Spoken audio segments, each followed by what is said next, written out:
ឆ្លើយឲ្យអូនអងសង្ស័យ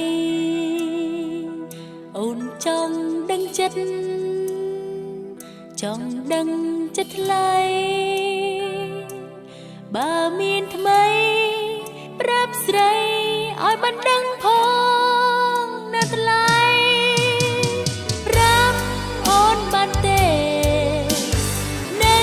ស្នេហ៍អូនទេឬក៏មានមេអស់ចិត្តអស់ស្នេហ៍ពីអូ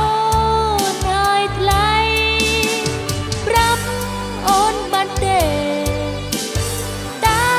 បងពីអ្វីទៅប្រងចរណៃប្រងើយធ្វើកន្តើយមិនឆ្លើយឆ្លង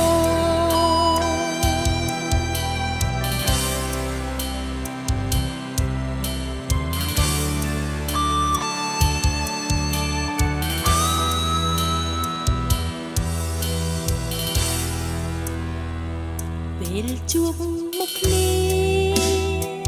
ធ្វើជាមិនស្គាល់អូនសែនឆ្ងល់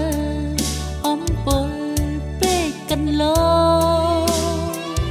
តើហេតុអ្វីទៅប្រងពៅបែកខ្នងមិនសាសងស្នេហ៍ស្នងអូនសែនចង់ចាំឈឺផ្សាប្រាប់អូនបានទេនៅស្នេហ៍អូនទេអូនទុកឥតលហើយឈឺចាំព្រោះតែប្រងចិត្ត